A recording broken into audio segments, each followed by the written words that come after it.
What's up guys, the Strong Boys 19 here. This is going to be a new edition of a video segment of album reactions.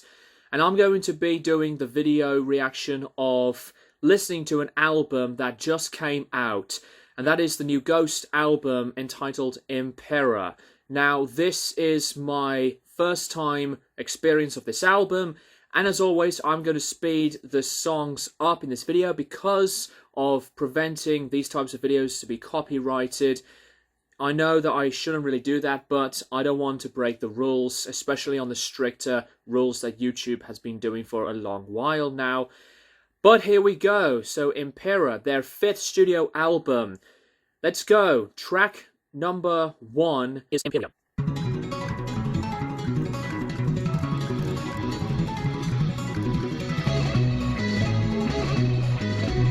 Very slow-paced, acoustic-driven number, but I always think that with some modern albums that have beautiful acoustic tones, immediately I think that the acoustic sounds of this guitar sounds really, really nice. It's pretty crisp, and involving these superb melodic heavy metal arranged type of guitar leads and a marching beat.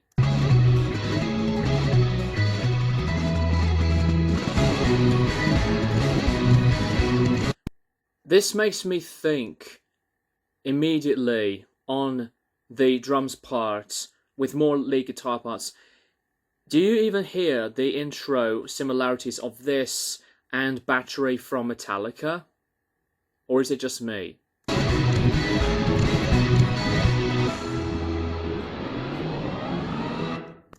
Track number 2, which is Caesarion.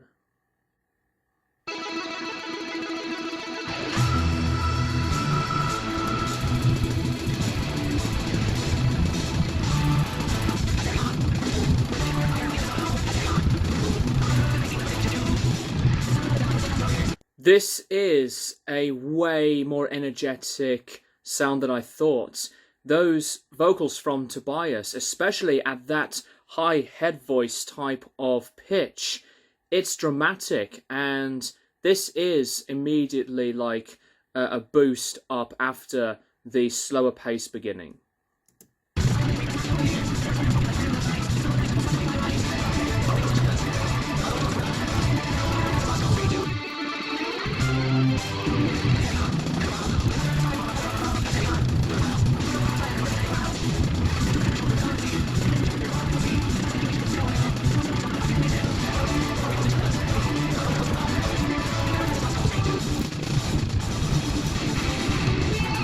Okay, quick tempo change there, but I do like this move from my first being, as I said, energetic. I find that this is a really commanding and a strong type of sound for this track, and it's quite consistent in so much of the adrenaline, and even on the drums and the guitars, they do attach with each other.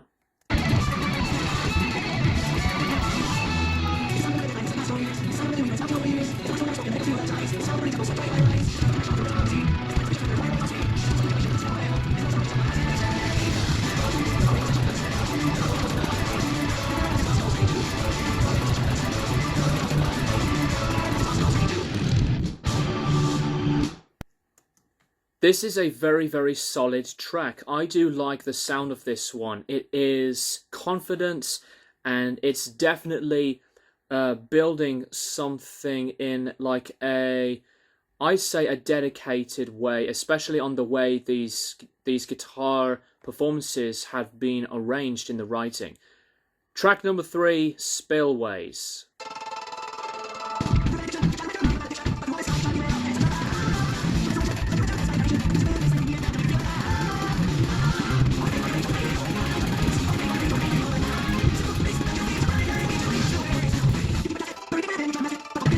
I do like that instantly quick change up from the minor chords in the verse sections and then changing keys. That's what I like when some bands do that they incorporate some part of a piece of music and then they progress things and change into something different.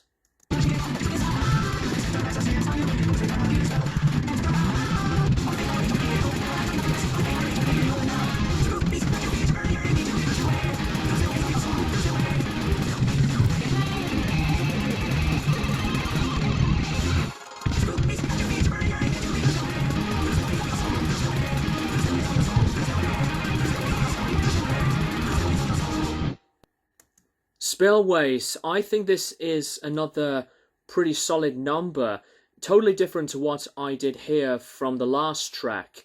It's pretty poppy in some of these other places, but I still think that the key change parts are like the best moments on this track. Track number 4, Call Me Little Sunshine. Actually, by the way, I did check out this track when the music video of this came out, so I guess this isn't my first time listening to this track, but I did see the hype about this, so I want to give you guys a bit more of what I think of this track until I will do the album review on this album.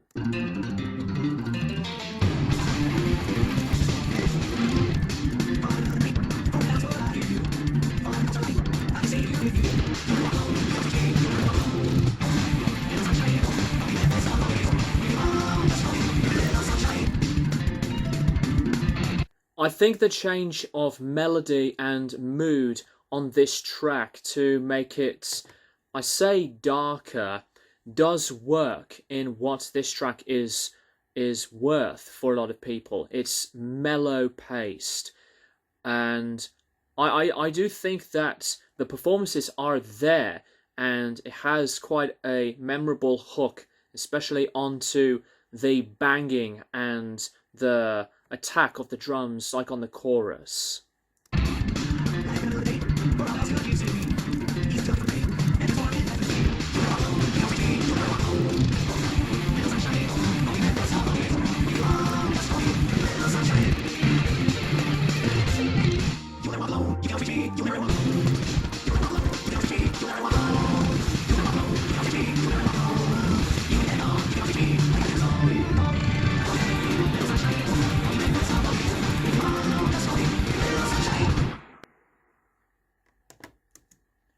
Right, so that is that one. Call Me Little Sunshine. I did dig the beats, and I find the structure over time, whenever I hear it, it feels a bit repetitive and doesn't move into something like a change of key like on the last track, but it still has that banging hook on it. It does make a sense of making something expressive, and I think that's a pretty good part about the track.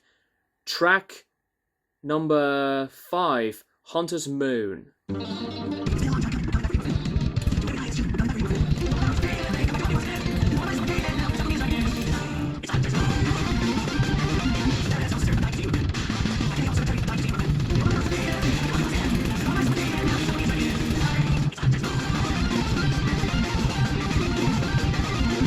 I think this structure of this track is quite dynamic, and it is pretty dramatic, especially on a few snippets of the stop-start type of pieces on this track's written material, and it brings in that poppiness with that word again. It's upbeat, so quite like it.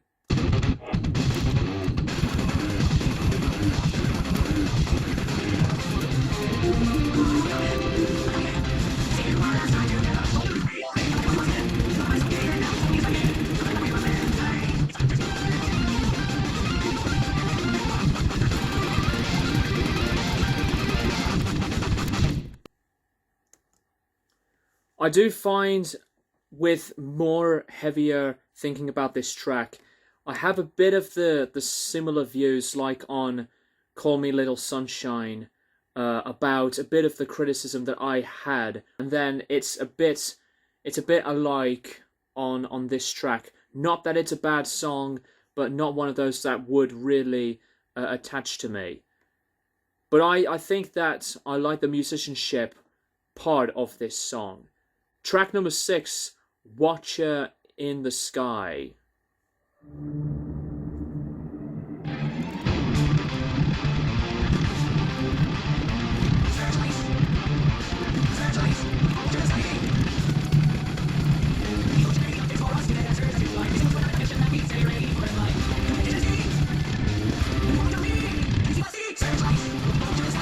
Okay, now this is a type of mood and the change of pace that I would personally accept better, and I think that it's pretty heavy sounding, especially that beginning on those tones of those guitars. They sounded excellent.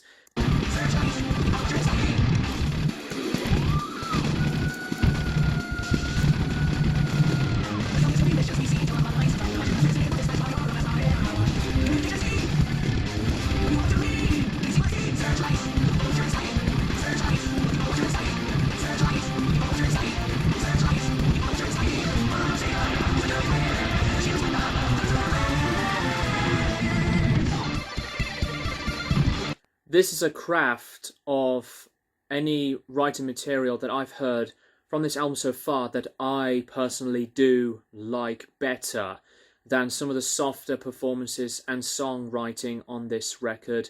I think this track is pretty heavy in places. It has a menace. It was building something that I would be connecting with and prefer than what I've heard on the previous few songs.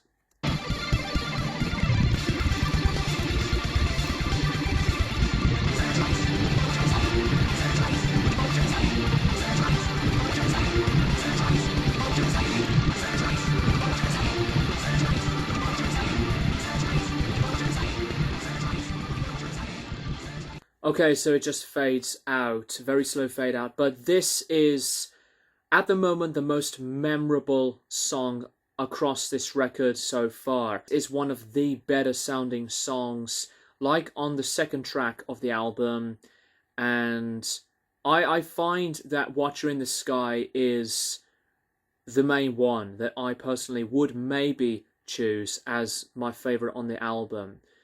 In general, maybe. Right, so we're halfway through the record. Track number 7, which is, I guess, an interlude of the track Dominion.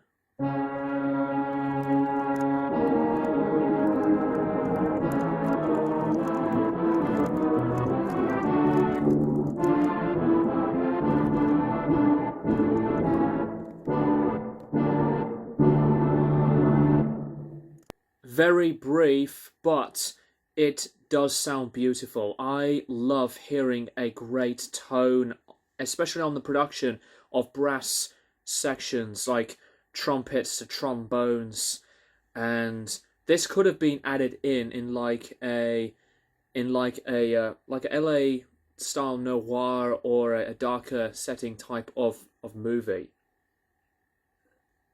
Track number 8, the single of the album, 20s.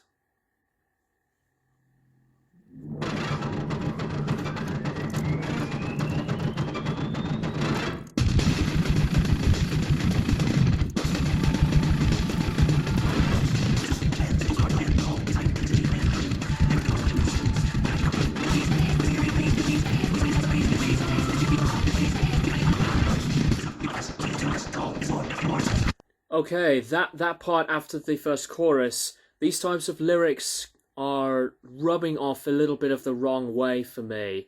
They do sound pretty cheesy. Loud type of adventure this type of track really is. It's very consistent, involving these brass sections and pretty gnarly riffs and really strong drumming. But I think, I don't know, it's a little bit all over the place for me, and it does spoil what I was really diving into this track, and with some of the lyrics as well, I have some issues with.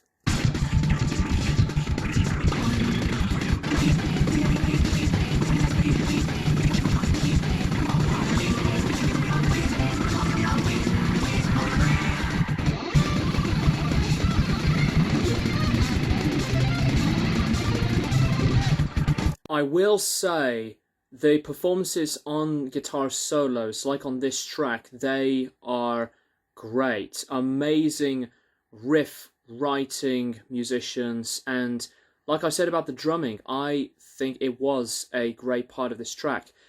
But I'm not really feeling this one. I just don't find it to build itself up into what I was really trying to attach with, just like what I did on Watcher in the Sky. So I think this is one of the weaker numbers on this album for me. But I think the chorus, while it is quite memorable, everything else, I'm quite indifferent about this one.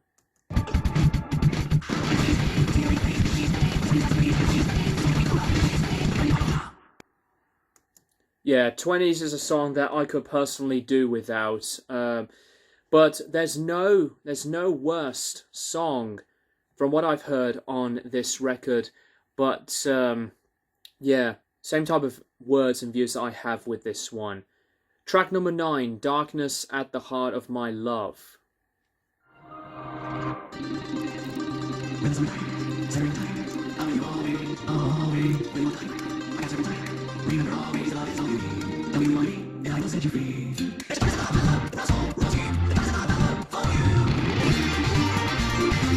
Okay, before I continue this, the intro I really liked. The acoustic guitars were wonderful, and I do like that expression that some of the previous songs that Ghost did, that they incorporate quite like a combination, separate changes of styles, and I quite like this one, even though that I think this is more on like a ballad type of scenario.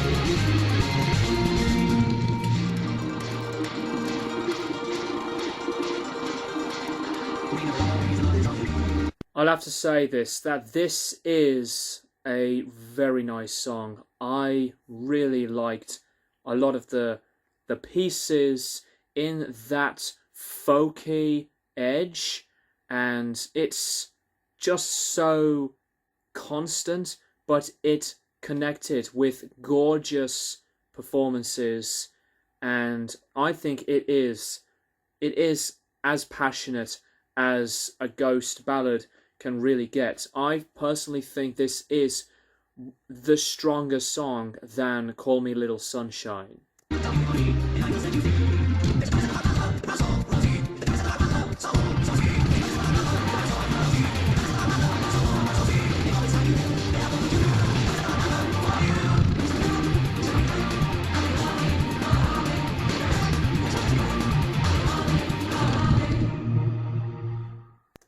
This is one of the best tracks on this album. I really enjoyed that.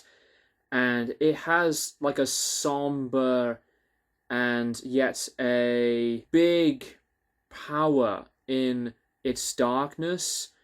But this is very good. I like this quite as much like Watcher in the Sky. Track number 10, Griftwood.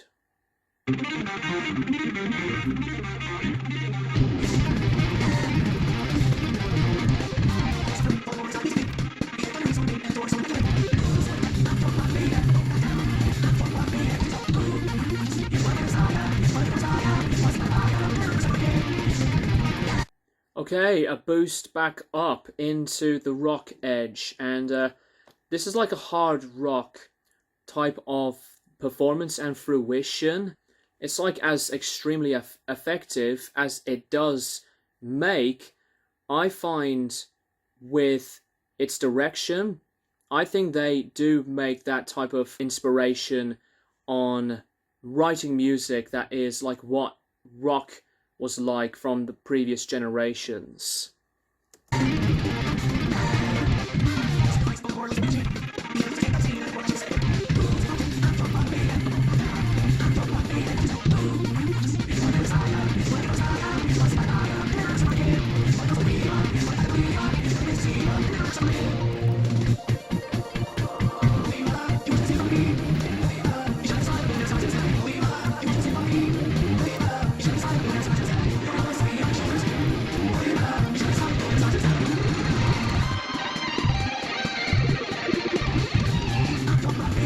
there are some excellent guitar riffs on this one. I think also the guitar solo is really, really good. And while I don't think, the more I thought about it, that this track is one of the best ones, not like an amazing number like on the last track, I personally will have to say that this has a pretty decent, that mid-tempo rocking type of scenario. Not one of those songs where I personally would be playing so much and to really connect. Pretty average number for me. Not that it's weak or anything, but I was like expecting something a bit more oomph into this.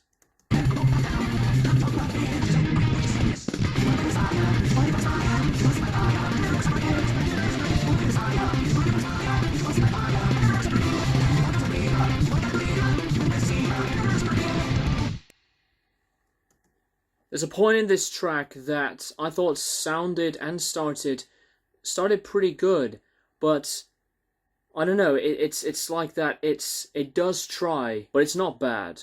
Track number 11, Bite of Passage.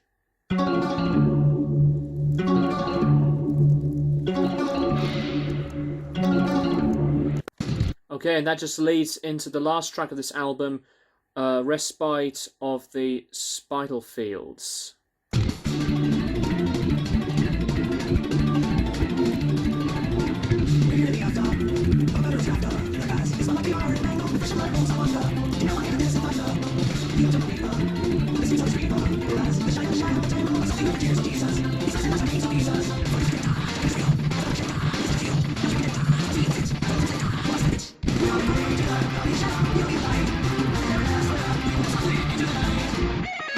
Okay, I'm going to stop it right there, but I think by closing the album in that slower direction, I do accept it.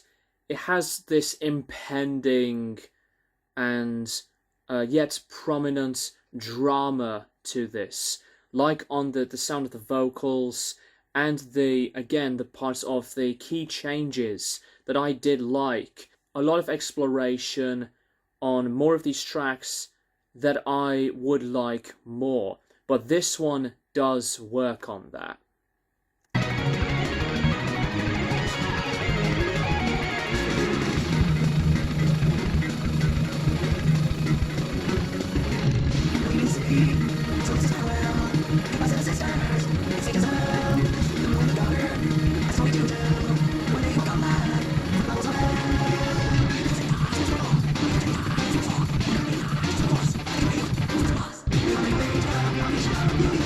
The most progressive number across this entire record, and I can see why they are going into something like this, like on that change of instrumentation and the wicked soloing once again.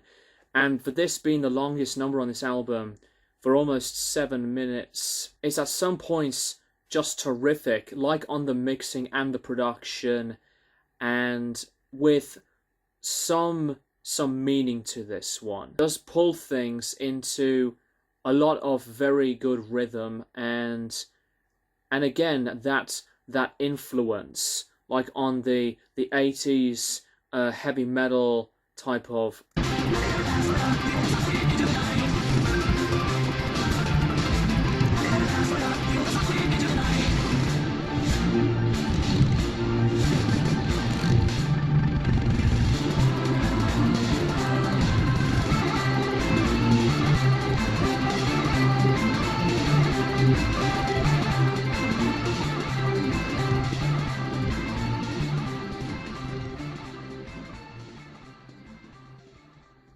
Okay, so it just fades out like a return into that slow fade out to close the parts of the music. So that is the new Ghost album of Impera. I have some different feelings on the whole record, but I will say my full analysis of the album in my review. And I know this was absolutely a mad anticipated album. So it had been getting a lot of the acclaim for a lot of people, but I have a feeling that my words on this album will be different to what many Ghost fans will say, in my opinions, that will be coming up. So let me know if you have heard of this album in the comments down below. Do tell me if you think this is one of the best albums of the year or one of the best Ghost albums. So I'm very curious. Thank you guys for watching, and I'll keep you guys posted for more videos in the near future.